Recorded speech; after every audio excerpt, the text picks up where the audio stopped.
Kemudian kita akan baca subjudul yang setelahnya, ini masih masalah jihad dan mati syahid juga. Setelah itu baru kita masuk ke syarah atau penjelasan panjang lebar dengan tambahan-tambahan informasi. Baik, kita masuk dulu ke hadis yang baru kita bacakan. Faedah pertama dari hadis adalah kedudukan orang mati syahid. Jadi cara memahaminya, ibu-ibu sekalian, kalau kita tahu kita toh juga akan meninggal dunia, dan tidak mungkin orang luput dari itu. Berulang-ulang Allah Subhanahu wa taala sebutkan dalam Al-Qur'an, dan juga sebagai atau sesuai dengan data di lapangan, memang semua orang meninggal. Mau sakit, mau sehat, mau kaya, mau miskin, laki-laki, perempuan, muda, tua. Kalau sudah sampai batas ajal yang Allah tentukan, maka tidak mungkin tidak mati. Allah berfirman dalam banyak ayatnya, di antaranya wa idza jaa ajaluhum la yastakhiruna sa'atan wa la yastaqdimun. Kalau ajal mereka sudah sampai, maksudnya batas waktu yang Allah tentukan, di waktu itu, di tempat itu, maka tidak mungkin diterlambatkan sesaat atau diundur sesaat. Walaupun kita sudah makan makanan sehat, berolahraga yang cukup, hidup dalam kondisi gembira dan senang, sejahtera secara ekonomi dan segala macam hal, tetap saja akan meninggal dunia. Bahkan berapa banyak orang yang sehat mendahului orang yang sakit. Berapa banyak orang yang masih muda mendahului orang yang sudah tua. Berapa banyak orang kaya mendahului orang yang miskin, dan seterusnya. Ya. Maka ini perlu difahami, dan Allah juga berfirman banyak dalam ayat Quran, dalam surah Al-Imran itu Allah Subhanahu wa taala juga sebutkan ya masalah qul innal mauta alladhi tafiruna minhu fa innahu mulaqikum. Kalau tidak salah ini juga dalam salah satu ayat Al-Quran disebutkan, katakan hai Muhammad, kematian yang kamu lari darinya juga pasti akan mendatangimu ya. Thumma turadduna ila alimil ghaibi wasyahadati fayunabbi'ukum bima kuntum ta'malun. Lalu kalian akan dikembalikan kepada zat ya Allah Subhanahu wa taala yang maha pengasih, yang maha penyayang, yang maha teliti ya. Allah Subhanahu wa taala punya sifat itu. Thumma turadduna ila alimil ghaibi wasyahada. Lalu kalian akan dikembalikan kepada zat yang mengetahui semua yang nyata dan juga yang gaib. Fayunabbi'ukum bima kuntum ta'malun, dan akan memberitahukan kepada kalian informasi akan amal-amal kalian. Dan tidak asing tentunya masalah kematian secara data dan fakta di lapangan ya. Terlalu banyak manusia sebelum kita, bahkan kita bisa lihat kuburan-kuburan mereka. Mungkin hampir dalam hidup kita ini berulang kali kita melihat kerabat kita, tetangga kita, sahabat kita. Mungkin ada sebagian kita pasangan hidupnya, ada anaknya meninggal dunia. Nah, begitu juga kita nanti akan meninggal dunia. Dan ulama mengatakan salah satu ciri atau tanda kita itu akan meninggal dunia, di antaranya adalah munculnya uban. Ada juga yang mengatakan bahwasanya seringnya kena penyakit demam atau sudah pernah demam dalam hidupnya. Kemudian juga ada yang mengatakan munculnya lahirnya generasi-generasi yang baru. Seperti orang sudah punya anak.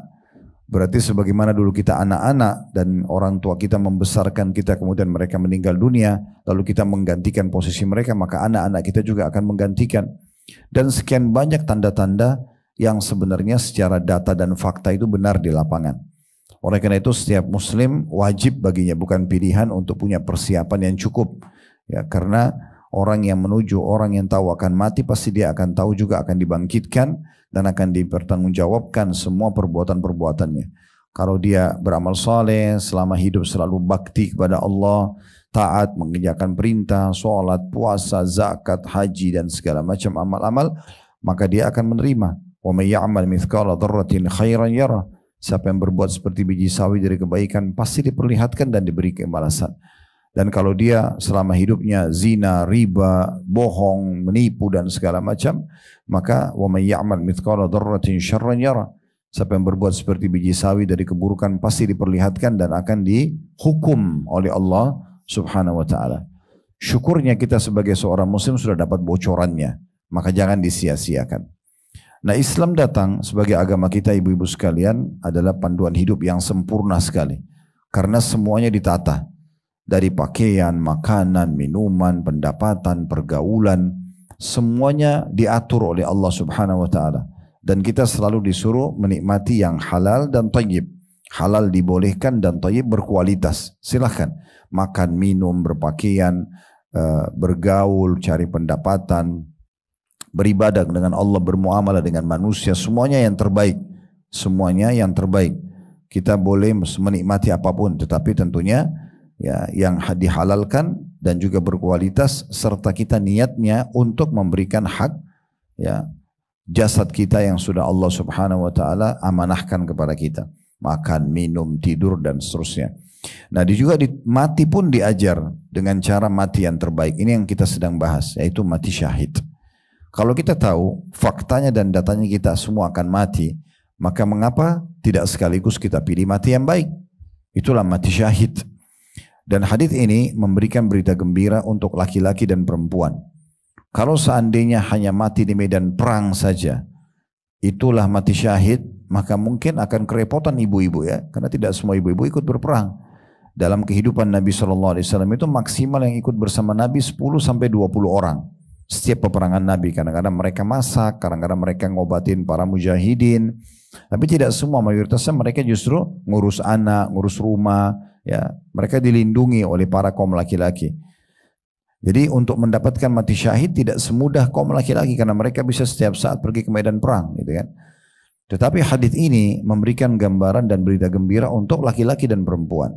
Kalaupun sedang tidak terjadi peperangan, kayak alhamdulillah di negeri kita sekarang aman. Bukan seperti waktu kita dijajah dulu sama Belanda, Jepang, kita bisa berperang setiap saat, terbunuh oleh mereka, kita mati syahid. Tapi sekarang alhamdulillah aman, tentram. Ya, beda dengan teman-teman kita di Palestina yang masih terjajah. Semoga Allah berikan mereka kemerdekaan. Ya.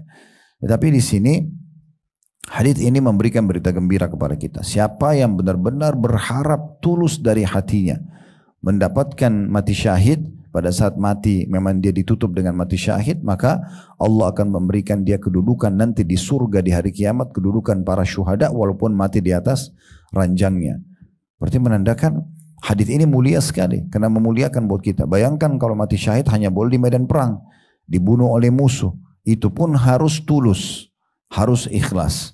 Karena kata Nabi SAW dalam sebuah hadis yang sahih, 3 orang yang paling pertama disiksa hari kiamat. Paling pertama disiksa ya. Dalam riwayat lain, paling pertama dinyalakan api neraka untuk mereka. Yang pertama itu adalah orang mati syahid. Lalu Allah SWT datangkan hari kiamat di depan semua makhluk di mahsyar, dan Allah perlihatkan kepada dia nikmat-nikmat pada dirinya. Seperti keberanian, keterampilan, ketangkasan, ya, bagaimana dia menguasai senjata-senjata perang sampai dia bisa melawan musuh, memukul mundur mereka, bahkan mungkin ada yang dibunuh oleh dia. Lalu Allah perlihatkan, Allah menanyakan kepada dia, apa yang kau lakukan dengan semua yang aku berikan kepadamu ini? Dia bilang, ya Allah, tidak aku temukan satupun tempat dan peluang untuk berperang di jalanmu kecuali aku lakukan, dan itu karena kamu. Maka Allah Subhanahu wa taala membongkar kedok dia sambil mengatakan, kau telah berdusta. Sebenarnya kau berperang agar dibilang kau adalah seorang perkasa, kesatria, pahlawan, dan sudah diucapkan. Kau sudah dapat itu, orang semua puji-puji. Maka kata Nabi SAW, Allah menyuruh malaikat untuk menyeret wajahnya dan dilempar ke dalam api neraka. Jadi butuh keikhlasan yang luar biasa. Karena kapan diikuti dengan riak saja, maka sudah cukup untuk dilempar ke dalam api neraka. Bahkan orang pertama dilempar di api neraka. Golongan kedua adalah orang yang Allah berikan Al-Quran. Dia hafal 30 juz, dia ngajar sana sini. Kemudian Allah datangkan mempertunjukkan kepada dia kelebihan yang Allah berikan. Bagaimana dia pertama bisa menyebutkan huruf hijaiyah dengan benar, tajwidnya benar, dia mulai hafal sampai 30 juz, dipanggil sana sini, mengajar dan menjadi imam di banyak masjid. Dikenal lah. Tetapi Allah tanya kepada dia nanti di hari kiamat, apa yang kau kerjakan? Apa yang kau perbuat dengan semua kelebihan yang aku berikan? Dia bilang, ya Allah, tidak ada satupun, aku menghafal Quran karenamu dan tidak ada satupun kesempatan untuk mentilawakan kecuali aku tilawakan di pagi dan siang hari, di siang dan malam hari, itu karena kamu. Maka Allah SWT mengatakan, engkau telah berdusta. Engkau sebenarnya menghafal dan baca Quran supaya dibilang qari, seorang pembaca, atau seorang yang hafid Quran, dan kau sudah dipuji, sudah diucapkan oleh orang-orang. Maka dilemparkan, disuruh malaikat menyeret wajahnya, dilempar ke api neraka. Hafid Quran, ya. Kemudian yang ketiga, seorang yang kaya raya yang Allah berikan harta lalu dia sibuk menginfakkan di jalan Allah di siang dan di malam hari. Lalu kemudian Allah perlihatkan kepada dia bagaimana mulai dia menjadi orang yang mampu, orang yang kaya, punya pendapatan, dan bagaimana dia dermawan, suka bagi-bagi sama orang. Allah tanya, apa yang kau buat dengan kelebihan yang aku berikan ini? Dia bilang, ya Allah, tidak ada satupun kesempatan berinfak di jalanmu kecuali aku lakukan, dan itu karena kamu. Maka Allah SWT mengatakan, engkau telah dusta, engkau bersedekah, ya berinfak agar dibilang engkau seorang yang dermawan. Dan sudah diucapkan. Maka diperintahkan malaikat untuk menyeret wajahnya lalu dilempar ke dalam api neraka. Jadi sedikit riak bisa menghancurkan amal, ya. Oleh karena itu harus hati-hati sekali. Ibu-ibu kami sarankan kalau sudah beramal sebuah amal, udah anggap dilupakan aja, anggap sudah selesai. Karena sudah dicatat oleh malaikat dan tidak perlu kita sebut-sebut. Karena menyebut-nyebutnya bisa membuat kita riak. Nah, hadis ini juga memberikan satu poin plus buat kita. Karena untuk mengharap mati syahid itu umumnya orang ikhlas, kan itu. Antara kita sama Allah saja. Ya Allah, kalau saya meninggal matikanlah mati syahid misalnya. Mungkin tidak ada yang tahu masalah itu. Lalu Allah tutup hidup kita dengan itu, kita bisa dapat derajat yang tinggi di surga, derajat para syuhada. Karena masuk ke medan perang pun masih bisa riya, masih bisa digoda oleh syaitan untuk pamer, ya, bukan karena Allah Subhanahu wa taala. Kemudian pelajaran yang ketiga bisa diambil dari hadis ini adalah kedudukan doa itu sendiri. Jangan pernah berhenti berdoa. Dan sudah sering kami ucapkan dan sampaikan, berdoa agar ditambah nikmat yang sedang ada. Kita sudah beriman supaya lebih beriman lagi. Kita sudah dapat hidayah supaya lebih banyak hidayahnya, petunjuk dari Allah. Kita sudah diberikan kesehatan, keturunan dan segala macam. Kita minta agar Allah berkahi. Itu lebih afdal, lebih baik daripada nanti ibu-ibu lagi hadapin satu ujian atau musibah, lalu ibu minta jalan keluarnya. Ya. Karena memang ini lebih afdal. Makanya kata Nabi SAW, kenalilah Tuhan kalian pada saat kalian sedang lapang. Lagi sehat, lagi melimpah nikmat Allah, justru kita berdoa di saat itu, maka dia akan mengenalimu di saat kamu sedang sulit. Di saat kamu sedang sulit. Jadi kita bisa fahami poin ini, bahwasanya ada kedudukan doa. Maka berdoalah kepada Allah Subhanahu wa taala. Ya, jadi kalau orang setengah-setengah berdoa, itu juga Allah tidak kasih.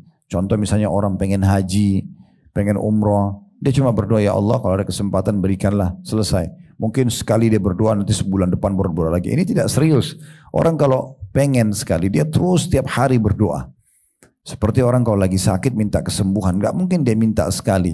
Dia akan minta terus berulang-ulang sampai Allah berikan kesembuhan. Nah seperti itulah juga kita minta mati syahid ini, minta terus agar Allah kasih kepada kita dengan caranya dan hikmahnya. Toh juga di waktu itu, di tempat itu kita akan meninggal dunia. Ya, dan jangan pernah berhenti untuk berdoa.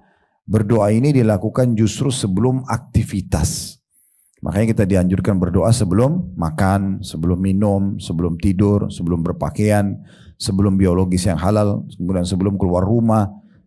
Itu semua sebelumnya agar kita melibatkan Allah Subhanahu wa taala dalam hidup kita. Nah, ini tentang masalah faedah dari hadis ini. Nanti kita akan jelaskan lebih panjang lebar ya. Ini baru saya bacakan hadis dan ambil faedahnya.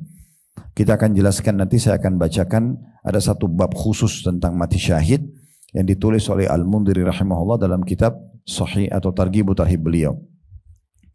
Kita coba bahas dulu sub bab yang selanjutnya, penutupan dalam bab jihad ini ya. Di halaman 71 yang ada cetangnya terakhir itu dari Al-Bara' Ibn Azib radhiyallahu anhum, dia berkata, ja'a rajulun min bani Nabit qabilin min al-ansar faqala ashhadu an la ilaha illallah wa annaka abduhu wa rasuluh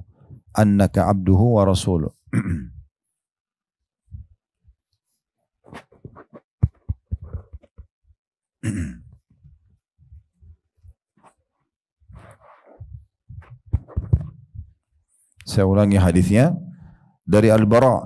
Al-Bara' ini nama ayahnya Al-Azib ya, tapi tidak disebut sini. Al-Bara' ibn Azib radhiyallahu anhu, dia berkata, ja'a rajulun min bani Nabit qabilin min al-ansar faqala ashhadu an la ilaha illallah wa annaka abduhu wa rasuluh thumma taqaddama faqatala hatta qutil faqala an-nabiy sallallahu alaihi wasallam amila hadha yasiran wa ujira kathiran. Seorang laki-laki dari suku An-Nabit, Bani itu suku ya, Di situ ada tanda kutip salah satu kabilah kaum Ansar. Kaum Ansar penduduk asli Madinah. Ini kayak suku itu. Ia berkata, aku bersaksi bahwasanya tidak ada Tuhan yang berhak disembah selain Allah dan engkau adalah, maksudnya kepada Nabi Muhammad SAW, dan engkau adalah hamba dan utusannya. Kemudian dia maju berperang hingga terbunuh. Maka Rasulullah SAW bersabda, orang ini melakukan sesuatu yang ringan tapi diberi pahala yang banyak. Ada footnote nomor 92 di bawah, diriwayatkan oleh Imam Muslim. Penulis lalu berkata, dalam hadis ini ada persaksian Rasulullah SAW bahwa sahabat tersebut telah mendapatkan martabat yang agung dan derajat yang tinggi. Hal sedemikian terkadang terdapat pada perbuatan-perbuatan yang lain seperti kalimat tauhid, la ilaha illallah, karena kalimat ini tidak dapat dibandingkan dengan perbuatan yang lainnya. Baik, kita langsung dulu ambil faedah dari hadis yang kedua ini. Yang pertama, ibu-ibu sekalian, kedudukan Al-Bara' ibn Azib radhiyallahu anhu ini sudah sering kami bahasakan ya dari awal kita belajar buku ini. Kalau ada seorang sahabat yang menyampaikan kepada kita kronologis sebuah hadis sehingga kita jadi tahu apa yang Nabi SAW sampaikan, kita sebutkan itu sebagai keutamaan tersendiri. Di sini Al-Bara' bin Azib berkata, dia yang menceritakan kepada kita tentang ada seseorang datang syahadat, belum sempat sholat, belum sempat puasa, lalu ikut berperang mati syahid. Maka Nabi SAW memujinya sambil mengatakan, orang ini berbuat sedikit, baru syahadat, lalu ikut perang, kemudian dia pun mati syahid, maka dia masuk ke dalam surga. Kemudian yang kedua, pentingnya seseorang itu tidak menunda untuk masuk Islam. Ini sering kami sampaikan. Kalau ibu-ibu sekalian punya kerabat, punya teman, punya tetangga non-muslim, jangan ragu untuk tawarkan masuk Islam. Tidak usah khawatir, nanti dia kalau banyak nanya kepada saya bagaimana? Ibu jawab semampunya saja. Dan tidak perlu kita menjadi Ahmad Didat atau Dr. Zakir Naik untuk menghafal kitab mereka, bukan sampai ke sana. Cukup kita sampaikan atau ajak mereka diskusi di agama yang kita tahu. Gitu kan? Misal kita menanyakan kepada mereka, apa pendapatmu tentang Islam?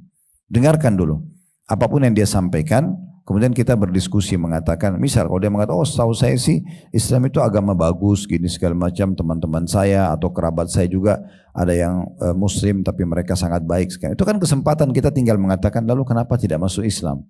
Apa yang menghalangi Anda untuk masuk Islam misalnya kan? Kalau mau nanti tinggal saya pandu saja, kan tinggal dipandu syahadat. Ya. Dan untuk mengajak orang masuk Islam tidak harus diajak ke masjid. Tidak harus tunggu cari ustadz yang dikenal baru kemudian disuruh syahadat. Tapi segera syahadatkan saja. Ya. Langsung pandu syahadat. Siapa yang tidak bisa di antara muslimin, anak kecil aja bisa. Asyhadu an la ilaha illallah wahdahu la syarika lahu wa asyhadu anna Muhammadan abduhu wa rasul. Sudah muslim dia. Kalau dia meninggal 1 menit kemudian ajalnya datang, dia masuk surga. Tapi kalau kita tunda-tunda, kita malah yang menundanya. Tunggu dulu. Apalagi kasih buku tebal 1000 lembar, nih baca dulu. Kemudian dia meninggal, kita bisa tanggung jawab di hadapan Allah Subhanahu wa Ta'ala. Kami pernah ada acara ceramah di kota Makassar waktu itu. Terus ada satu anak muda datang dan membawa temannya, orang Katolik atau Protestan. Dia mengatakan, Ustaz, ini teman saya sudah 1 tahun lalu mau masuk Islam. Tapi saya suruh baca buku dulu. Ada buku tebal dikasih sama dia. Jadi orang ini belum masuk Islam. Padahal dia datang untuk masuk Islam. Kenapa ditunda? Kenapa nggak dipandu syahadat gitu kan?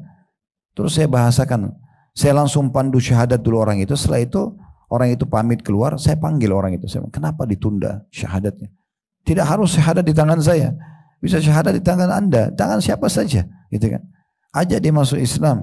Dan kalau misalnya pun kita mau mengeluarkan atau bantu dia untuk mengeluarkan sebuah bukti sertifikat masuk Islam, ya kita tinggal minta di salah satu masjid atau yayasan yang mendapatkan izin, tinggal bawa dia. Ini orang sudah syahadat, tinggal butuh sertifikat saja, kan selesai. Daripada kita biarkan dia. Saya bilang, bagaimana kalau orang ini meninggal dalam 1 tahun tersebut? Allah akan tanya nanti, kenapa orang ini mau masuk Islam kamu tunda-tunda, kan gitu. Jadi nggak boleh ditunda. Makanya orang ini datang syahadat depan Nabi, Nabi langsung terima, nggak pakai ditunda. Nggak pakai Nabi bilang pikir-pikir dulu lah atau apalah dulu, nggak perlu gitu. Ya, ini penting sekali. Dan juga jangan pernah khawatir untuk menawarkan Islam, karena tugas kita dalam mendakwakan Islam hanya penyampaian, bukan penerimaan. Bukan tugas kita orang terima. Sekarang saya ceramah untuk ibu-ibu gini. Saya tidak bisa paksakan, terima ya, amalkan ya. Bisa buat itu. Tugas saya cuma menyampaikan. Allah nanti yang gerakkan hati ibu-ibu sekalian untuk menerimanya dan akhirnya mengamalkannya. Ya beruntunglah di antara ibu-ibu yang misal tersentuh hatinya lalu kemudian mau mengamalkan. Itu hidayah dari Allah SWT. Tapi kalau yang masuk telinga kanan, keluar telinga kiri, angin lalu, oh ya sudahlah. Ya, nanti aja dilihat misalnya. Ya udah sesuai dengan niatnya. Ingat ya, Allah itu memberikan hambanya sesuai dengan niatnya. Innamal a'malu binniyat.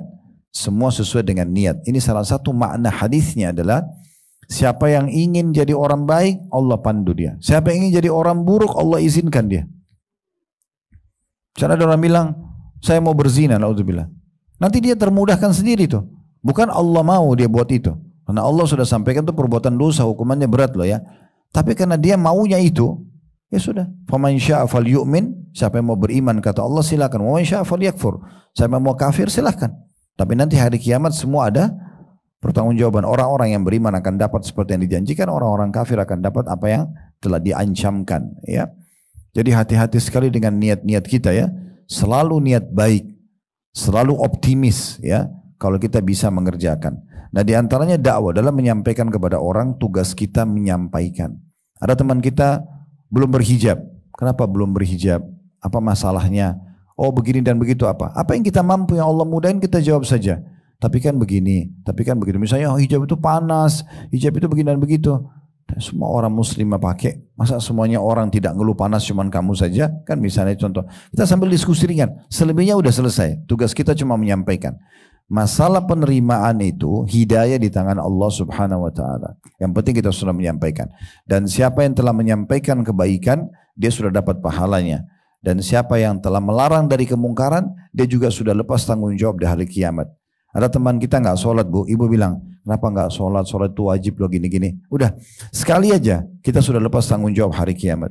Tapi kalau kita tahu dia nggak sholat, kita tunda-tunda, nggak mau nasihatin, nanti Allah akan tanya kita, kenapa kamu tahu sholat itu tapi nggak sampaikan kepada orang? Bahkan orang itu saya bisa tuntut, ya Allah orang ini tahu saya tidak sholat, tapi dia nggak nasihatin saya, bisa saja kembali menuntut kita. Maka oleh karena itu jangan ditunda-tunda masalah seperti ini. Ya, itu pelajaran kedua tentang jangan menunda untuk syahadat. Ya. Kemudian yang ketiga pelajarannya adalah kedudukan orang yang mati di jalan Allah Subhanahu Wa Taala berperang, mati syahid. Ya. Karena ternyata orang ini syahadat saja, kemudian dia mati terbunuh setelahnya, sudah cukup Nabi SAW mengatakan orang ini berbuat sedikit. Karena syahadat hitungan detik. Asyhadu an la ilaha illallah wahdahu la syarika lahu wa asyhadu anna Muhammadan abduhu wa rasuluh, selesai. Ya. Lalu dia ikut berperang, cuma berapa tangkisan dan serangan dari musuh terbunuh, masuk surga. Makanya Nabi SAW mengatakan orang ini berbuat sedikit. Maksudnya kedudukan jihad itu besar sekali dan mati syahid ya. Sampai Nabi SAW mengatakan dia berbuat sedikit, tetapi dia mendapatkan pahala yang melimpah. Berarti sini kedudukan orang yang mati di medan perang. Sama kurang lebih berarti bahasanya tentang masalah mati syahid. Ya. Ini bahasannya ya. Saya akan coba masuk penjelasan lebih jauh berhubungan dengan masalah ini ya. Nanti insya Allah kalau tidak ada halangan kami akan kirim PDF buku ini ya ke ketua panitia mungkin atau teman-teman panitia, nanti bisa di-share ke jamaah ya. Tapi nanti tinggal ditulis, diingatkan saja itu dibaca di halaman 238. Jadi yang saya akan baca ini dari kitab Sahih At-Targhib Tarhib di halaman 238. Jadi nanti kalau ibu terima PDF-nya nanti, ibu tinggal buka dan ingat halaman 238. Apa yang saya bacakan ini ya, saya akan bacakan. Di situ ada bab nomor 14 dalam kitab jihad, anjuran mati syahid dan keutamaan para syuhada. Hadis pertamanya dengan sanad sahih dari Anas bin Malik radhiyallahu anhu bahwa Nabi SAW bersabda, "Ma ahadun yadkhulul jannata yuhibbu an yarji'a ila dunya wa inna lahu ma 'alal ardi min syai' illa syahid." فإنه يتمنى أن يرجع إلى الدنيا فيقتل 10 مرات لما يرى من الكرامة وفي رواية لما يرى من فضل الشهادة. Tidak ada seorang pun, kata Nabi SAW, yang masuk ke dalam surga. Udah masuk surga nih. Surga itu kehidupan yang abadi, kekal selamanya. Gak ada sakit, gak ada masa tua, gak ada kematian, dan kepemilikan abadi. Ibu sekali milikin istana itu selamanya. Di dunia ini semua sementara ya. Sertifikat rumah atas nama kita, BPKB atas nama kita, itu hanya sampai mati. Mati jadi hak waris. Ahli waris kita akan jual bagi kepada orang lain, pindah. Berapa kali rumah dibeli oleh seseorang itu bekas rumah berulang generasi yang sudah pakai misalnya. Kan gitu. Jadi sementara, tapi di surga itu abadi selamanya. Itu kepemilikan abadi. Sekali kita milikin, maka selamanya. Gak ada kematian, gak ada sakit, gak ada capek, gak ada gangguan orang. Memang istirahat sebenarnya di surga itu. Makanya kata Imam Ahmad itu ditanya, kapan orang mukmin itu istirahat? Kata Imam Ahmad pada saat kedua kakinya sudah menginjakkan di surga atau menginjak tanah surga. Nah, di sini Nabi SAW berikan gambaran, tidak ada seseorang pun yang masuk surga kemudian ingin kembali ke dunia. Udah gak mau dunia, dunia hina sekali bagi dia. Ya. Karena luar biasa keutamaan surga itu dan memiliki segala apa yang ada di muka bumi. Tidak ada orang masuk surga kemudian mau kamu kembali ke dunia gak? Dengan syarat kamu akan jadi raja dunia. Semua dunia kamu akan kuasai. Perhiasan apa yang kamu mau semua kamu milikin. Kamu mau punya anak berapa akan dikasih. Tetap saja kata Nabi SAW tidak ada orang yang mau lagi. Karena sudah lihat surga, dunia jadi kecil bagi dia. Sangat terhina. Karena ini kepemilikan abadi dan luasnya seluas langit dan bumi. Perlu saya tambahkan sebuah hadis. Ini pernah kami bedah dalam masalah bahasan surga dan neraka di salah satu buku yang lain ya. Itu kata Nabi SAW, nanti ahli surga duduk di satu sisi istana dia. Duduk aja misalnya sisi taman atau sisi bangunannya, itu dia tidak pindahkan wajahnya 70 tahun. Ya, karena nikmatnya. Karena sana kan umur sudah tidak ada lagi, orang kekal. Tidak ada lagi orang takut nanti mati, takut sakit, tidak ada lagi karena selamanya khalidina fiha. Maka dia nanti 70 tahun baru dia pindah ke tempat sisi yang lain. Bukan pindah karena udah bosan, karena ingin coba lihat tempat lain. Tapi karena indahnya 70 tahun dia nggak pindahin wajahnya. Itu saking luar biasanya. Makanya kata Nabi SAW, tidak seorang pun yang masuk surga kemudian ingin kembali ke dunia, meskipun diberikan segala sesuatu yang ada di muka bumi. Kecuali orang yang mati syahid. Ini satu orang saja yang masih mau kembali ke dunia. Untuk apa? Untuk kembali menguasai dunia, untuk makan makanan enak, kumpul sama keluarga. Enggak. Kata Nabi SAW, sesungguhnya ia berangan-angan kembali ke dunia agar dibunuh lagi 10 kali. Jadi orang yang mati syahid kayak teman-teman kita di Palestina itu, mungkin secara kasat mata bagi kita, oh kepalanya putus, badannya hancur, kena bom. Bagi kita itu menyedihkan. Tapi bagi mereka itu, sekarang kalau kita bisa ngobrol sama mereka, mereka ingin dikembalikan dan ingin dibom seperti itu lagi. 10 kali kata Nabi SAW, bukan cuma sekali. Kenapa? Karena ia mengetahui keutamaan mati syahid. Ya, itu dalam sebuah riwayat ya, taruh riwayat tadi, karena kemuliaan yang dilihatnya. Jadi saking besarnya didapatkan balasan orang mati syahid sampai orang berharap nanti kembali dunia untuk dibunuh. Jadi justru proses ditusuk, proses dipenggal, proses itu ditembak, itu justru yang mereka kejar. Karena dengan itu mereka dapat kemuliaan yang sangat besar di surga yang susah orang mencapai derajat itu. Ini hadis riwayat Bukhari dan Muslim juga Tirmidzi. Ini keutamaan pertama. Yang kedua, kata Al-Mundhiri, masih dari sahabat yang sama Anas radhiyallahu anhu, beliau berkata bahwasanya Rasulullah SAW bersabda, "Yu'ta birrajuli min ahlil jannah fayaqulu Allahu lah, ya ibna Adam, kaifa wajadta manzilaka?" Fayaqulu ay rabbi khairu manzilin. Fayaqulu sal wa tamanna. Fayaqulu wa ma as'aluka wa atamanna. As'aluka an taruddani ila dunya fa'uqtala fi sabilika 10 marrat lima yara min fadli syahada. Nanti akan didatangkan salah satu penghuni surga di hari kiamat oleh Allah Subhanahu wa taala, lalu Allah berfirman kepada dia secara pribadi. Allah mengatakan, wahai anak Adam, bagaimana engkau mendapati tempat tinggalmu? Istanamu sekarang di surga ini bagaimana pendapatmu? Ia menjawab, sungguh ya Rabbi, sebaik-baik tempat tinggal. Ini luar biasa ini, sangat lux, eksklusif itu ya, sangat luar biasa. Maka Allah berfirman, kalau gitu mintalah lagi dan berharap. Mau lebih, minta aja. Apa saja kau minta. Tapi saking mewahnya, saking nikmatnya, sampai dia mengatakan, Apa yang aku harus mohon padamu gitu. Dan apa yang harus aku harapkan? Aku betul-betul tidak tahu harus minta apa lagi. Istananya terlalu mewah, dayang-dayangnya terlalu banyak. Sudah tahu Bu ya, kalau orang ahli surga yang paling rendah derajatnya itu punya 10.000 pelayan. Begitu dalam hadis.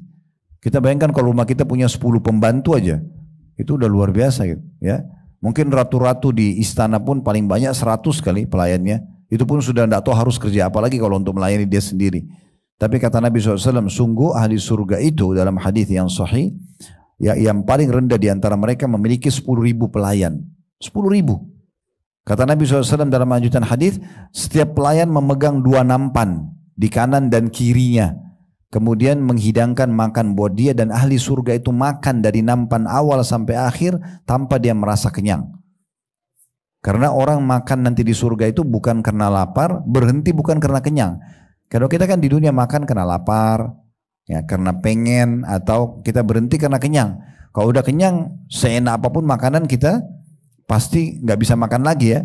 Tapi di surga berbeda, hidupan yang berbeda sekali. Kata Nabi SAW, dia akan makan dari nampan pertama sampai akhir tanpa merasa kenyang. Dia puas makan semua. Nikmatnya seperti nampan awal sampai nampan terakhir. Gitu. Itu belum pelayan-pelayan yang lain ya, belum pelayanan yang lain yang dilakukan oleh mereka gitu. Itu banyak sekali. Maka orang ini karena tidak tahu harus minta apa lagi karena luar biasa nikmat yang dia berikan, karena dia orang ini mati syahid. Maka dia bilang begini, kalau begitu ya Allah, aku hanya mohon kepadamu untuk dikembalikan ke dunia agar aku terbunuh lagi di jalanmu 10 kali. Karena keutamaan syahid yang ia dapati.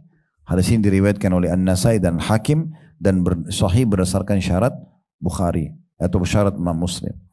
Jadi itu mati juga kan itu kan hitungan detik ya. Kalau orang kena peluru, mati, kena pedang, mati. Kan itu hitungan detik. Tapi semuanya akan dia dapatkan justru pada saat itu.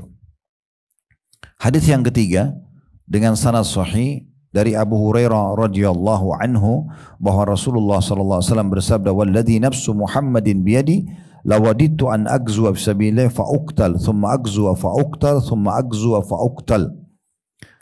Nabi Muhammad SAW sendiri bersabda mengatakan begini untuk memotivasi kita semua, demi zat yang jiwa Muhammad ada di tangannya, maksud demi Allah, sungguh aku benar-benar ingin sekali ikut berperang di jalan Allah, lalu aku terbunuh, kemudian aku berperang lagi, lalu aku dibunuh, kemudian aku berperang lagi, lalu aku dibunuh.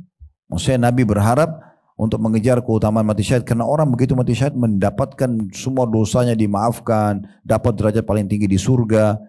Jadi tidak berimbang antara ditusuk oleh musuh atau kena bom itu dengan apa yang mereka dapatkan gitu ya. Oleh karena itu Khalid bin Walid pernah berkata kepada pasukannya orang-orang Persia, kami akan atau aku akan mengutus orang-orang yang mencintai kematian sebagaimana kalian mencintai kehidupan. Memang kita di umat Islam suka dengan mati, tapi mati yang benar gitu ya. Sebab dengan mati kita akan melihat semua hasil amal kita. Makanya orang-orang soleh dulu, ibu-ibu sekalian itu kalau mereka sakit keras, teman-temannya pada datang mengatakan berita gembira buat kamu. Lalu dia jelaskan kenapa orang yang mau mati dikatakan berita gembira. Karena sebentar lagi kau akan bertemu dengan Allah, kau akan bertemu dengan Rasulullah, kau akan melihat hasil-hasil amalmu, kau akan masuk ke dalam surgamu. Ya, memang begitu konsep keyakinan seorang muslim. Muslim tidak akan takut dengan kematian, karena mati itu seperti sebuah pintu yang harus kita masuk di situ menuju kepada kehidupan akhirat. Mungkin rasa khawatir yang ada adalah kalau orang tidak punya persiapan, dia tidak beramal saleh, dia tidak tobat dari dosa-dosanya, itu kekhawatiran datang karena nanti dia akan dihukum. Tapi kalau seseorang rajin beramal saleh, apa yang harus dia khawatirkan? Kalau kita kerja di satu perusahaan, kita yakin di akhir bulan kita akan terima gaji, karena kita yakin pemilik perusahaan atau ownernya itu adalah orang yang jujur atau orang yang bertanggung jawab. Kenapa kita tidak yakin dengan Allah Subhanahu wa taala yang menjanjikan kepada kita dengan janji yang benar? Kemudian dalam hadis yang selanjutnya, hadis yang tadi itu hadis riwayat Bukhari Muslim, hadis keempat dari Abdullah bin Amr bin As radhiyallahu anhuma, ya, bahwasanya Rasulullah SAW bersabda, yukfaru lisyahidi kullu dzambin illa ad-dain. Ketahuilah kata Nabi SAW, akan diampuni bagi orang yang mati syahid semua dosanya, besar kecil akan diampuni semuanya, kecuali hutang saja. Kalau dia masih punya utang itu harus dibayar. Oleh karena itu anjuran para ulama, orang kalau mau pergi berperang dia harus melunasi utangnya ya, atau kalau tidak dia menulis wasiat. Kalau dia pada ahli warisnya saya punya utang ya, begini dan begitu misalnya. Kemudian hadis yang kelima dengan sanad sahih juga dari Abu Qatadah radhiyallahu anhu, anna Rasulullah sallallahu alaihi wasallam qama fihim fadzakara anna al-jihad fi sabilillah wal iman billahi afdalul a'mal. Faqala rajul faqala ya Rasulullah ara'aita in qutiltu fi sabilillah tukaffaru anni khataayaya. Faqala Rasulullah SAW, na'am, in kutilta fi sabilillah wa anta sabirun muhtasib, muqbilun ghairu mudbir. Thumma qala Rasulullah SAW, kaifa qultu, atau kaifa qulta, qala ara'aita in kutiltu fi sabilillah atukaffaru ya, anni khataayaya. Faqala Rasulullah SAW, na'am, in kutilta wa anta sabiran wa anta sabirun muhtasibun, muqbilun ghairu mudbir, illa ad-dain. Fa inna Jibril qala li dzalik. Terjemahannya kata sahabat yang mulia Abu Qatadah radhiyallahu anhu bahwa Rasulullah SAW pernah berdiri di tengah-tengah mereka, maksudnya para sahabat beliau. Lalu beliau menyebutkan bahwa jihad di jalan Allah dan juga iman kepada Allah merupakan amal yang paling utama, paling besar pahalanya. Kemudian dikatakan, lalu seseorang berdiri mengatakan, ya Rasulullah, bagaimana kalau aku terbunuh saat berperang di jalan Allah? Apakah semua dosa-dosa aku akan dihapus? Kata Nabi SAW, ya, jika kamu terbunuh di jalan Allah sedangkan kamu itu bersabar ya, dan mengharapkan pahala, maju pantang mundur. Karena dalam Islam ada keadaan tidak boleh kita lari dari medan perang ya, yaitu pada saat perang lagi berkecamuk, nggak boleh kita. Kalau sudah berhadapan sama musuh, kita hanya punya dua pilihan, mati syahid dapat surga atau kita menang. Jadi orang Islam itu tidak pernah kenal namanya kalah. Kita misalnya punya 1000 pasukan, semuanya mati terbunuh, itu kemenangan bagi kita, karena semuanya masuk surga. Gak ada kekalahan dalam Islam. Atau kita bawa pulang kemenangan ya, yang sifatnya duniawi, itu yang dimaksudkan. Lalu Rasulullah SAW bertanya lagi pada orang yang sama, tadi apa yang kamu tanyakan? Nabi ulangi lagi. Maka orang itu mengatakan, bagaimana ya, menurut anda kalau seandainya aku dibunuh di jalan Allah, apakah semua dosa-dosaku akan dihapuskan? Kata Nabi SAW, ya, jika kamu terbunuh sedangkan kamu sabar dan berharap pahala, maju pantang mundur, kecuali hutang. Sesungguhnya Jibril telah datang menyampaikan itu kepadaku, baru saja menyampaikan kepadaku. Hadis ini riwayat Imam Muslim. Dari hadis ini maka ada keutamaan mereka, hanya saja utangnya ya harus dibayar. Sebenarnya utang ini orang mati syahid atau tidak tetap harus dibayar ya. Kami pernah jelaskan orang kalau meninggal harus disegerakan 4 hal, nggak boleh ditunda. Yang pertama itu ngurus jenazahnya, mandikan, kafani, sholati, makamkan. Hari yang sama, nggak usah ditunda. Kata Nabi SAW, ikramul mayyit dafnu. Penghormatan terhadap jenazah adalah segera dimakamkan. Yang kedua, bayar utangnya. Utang dulu nih. Makanya ibu-ibu kalau punya utang tulis ya. Ditulis supaya ahli waris kita tahu. Dan jangan utang kecuali darurat. Jangan hidup dengan utang ini ya. Karena ada orang subhanallah sengaja utang, apalagi mampu. Sekarang kan begitu kartu-kartu kredit ya, makin mampu makin besar limitnya, makin disuruh utang. Ya gimana? Dalam Islam nggak boleh utang. Kalau kita punya kemampuan cash selesai kan gitu. Untuk apa kita susahin diri kita? Mau beli handphone, mau beli microwave, mau beli ini harus cicil. Udah itu dibayarin oleh bank ribawi. Maka sama saja kita hidup dari harta riba. Ini bahaya sekali. Odol, sabun, sampo, semuanya AC dari uang riba. Ini gimana? Kan gitu. Jadi hindari aja itu, nggak usah gitu kan. Udah kalau kita ada uang mulia, bayar aja. Cash and carry selesai. Bayar kita bawa barangnya. Mulia, nggak terganggu. Meninggal juga tidak terganggu. Karena orang mati syahid pun dimaafkan kesalahan kecuali utangnya. Ini kalau kita tidak tahu bagaimana? Kan gitu. Jadi hati-hati sekali dengan masalah ini ya. Plus juga kalau utang harus diniatkan ingin membayar. Karena kata Nabi SAW, siapa yang utang niat ingin membayar dari awal, Allah mudahkan dia membayarnya. Tapi siapa yang utang dari awal niat tidak mau membayar, Allah akan persulit dia untuk membayarnya. Dan juga ada ancaman lain, siapa yang sengaja berutang dan dari awal tidak mau niat membayar ini, maka dia akan bertemu dengan Allah sebagai seorang pencuri. Dianggap pencuri, hukumnya sama, digabung sama pencuri-pencuri semuanya. Karena memang dari awal dia mencuri kan, tapi dengan cara halus saja. Di sisi Allah SWT tidak ada yang tersembunyi, maka harus hati-hati masalah ini. Ya.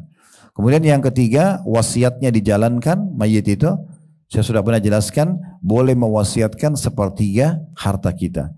Dari sekarang ibu bisa tulis wasiat. Nanti kalau saya meninggal, kita kan tidak tahu ajal ya. Anggaplah misalnya setelah 70 tahun, 80 tahun, oke tetap aja. Wasiat itu sudah ada. Kita tulis di kertas ya. Kalau saya meninggal, sepertiga harta saya buat pesantren, buat masjid. Tapi nggak boleh lebih dari sepertiga ya. Yang keempat itu adalah dibagi warisannya. Ini sering kami jelaskan. Ini masih banyak pelanggaran di negeri kita ya. Kadang-kadang ada orang meninggal nggak dibagi warisannya. Anaknya yang penerima warisan pun sampai mati, sampai cucunya, sampai cicitnya nggak dibagi-bagi. Ini dosa. Yang menahan ini dosa. Kadang-kadang karena kakak sulung ini merasa dia punya power, maka dia sengaja tidak mau bagi, nanti tunggu rumahnya naik harganya. Apa urusannya dia? Kalau rumah dia, tanah dia sendiri nggak ada masalah. Ahli waris punya, mungkin adiknya butuh, mungkin kakaknya butuh. Kalau adiknya yang nahan misalnya, ini nggak boleh dalam Islam. Seperti itulah ya. Selanjutnya hadis nomor 6 dengan sanad sahih. Ini hadisnya banyak ya, puluhan. Saya tidak bacakan semua, sebagian saja. Tapi yang penting ibu-ibu sudah tahu keutamaan syahid ya. Ini sudah pernah kami jelaskan juga pendapat Syekh Abu Bakar Jazair ya. Saya tahunya ibu-ibu Bayangkari, Masya Allah, yang hadir, mungkin suaminya bertugas sebagai aparat. Itu satu hal yang baik, itu satu hal yang positif. Syekh Abu Bakar Jazair mengatakan siapa yang telah ikut wajib militer di negaranya dan dia muslim, dia setiap saat siap untuk dipanggil berjihad, maka dianggap sementara dia nunggu tuh dia ribat ya. Dia ribat, dan sudah pernah kita jelaskan panjang lebar tentang bab ribat ya. Orang kalau meninggal dalam kondisi ribat, maka seluruh amal-amal solehnya tetap berjalan walaupun dia sudah tidak mengerjakannya lagi setelah dia meninggal maksudnya. Kemudian selanjutnya hadis nomor 6 dengan sanad sahih dari hadis Ibnu Abi Amirah ya. Radhiyallahu anhu bahwasanya Nabi SAW, bahwasanya Rasulullah SAW bersabda, "Ma min nafsin muslimatin yaqbiduha rabbuha tuhibbu an tarji'a ilaikum wa inna laha ad-dunya wa ma fiha ghairu syahid." Tidak ada satu jiwa muslim pun yang diwafatkan oleh Allah yang ingin kembali lagi kepada kalian, dan bahwasanya ia memiliki dunia beserta isinya selain orang yang mati syahid. Ibnu Abi Amirah berkata, perawi hadis ini radhiyallahu anhu, Rasulullah SAW bersabda, "La an uqtala fi sabilillah ahabbu ilayya min an yakuna li ahlul wabari wal madar." Sungguh aku dibunuh di jalan Allah lebih baik bagiku dan lebih aku cintai daripada kalau aku memiliki dan menguasai seluruh kaum Badui dan seluruh orang-orang kota. Maksudnya menguasai dunia ini. Jadi saking luar biasanya mereka memahami tentang kedudukan orang-orang yang mati syahid ya. Dan sekian banyak tentunya ya hadis-hadis yang berhubungan dengan masalah ini. Mungkin kita bacakan 1-2 hadis lagi baru kita buka pertanyaan ya.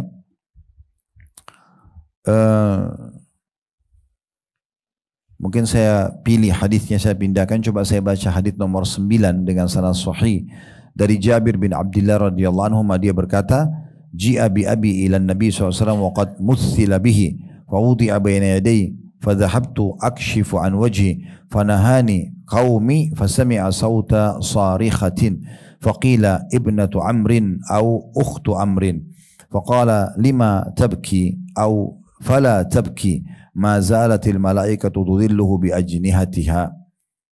Kata Jabir, dia cerita tentang ayahnya. Ayahnya ini Abdullah bin Haram, orang yang pertama mati syahid di perang Uhud.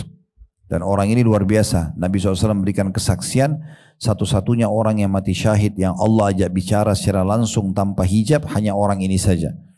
Namanya Abdullah bin Haram. Ini sering kami sampaikan di lokasi perang Uhud dan tidak pernah kami luput menyampaikan kisahnya karena luar biasa. Besok akan terjadi perang Uhud di tanggal 16 Syawal di tahun 3 Hijriah di hari Sabtu. Hari Jumatnya semalam suntuk dia begadang tidak tidur, mohon kepada Allah merengek-rengek agar dia termasuk orang yang pertama mati syahid esok harinya. Itu saking inginnya mati syahid gitu.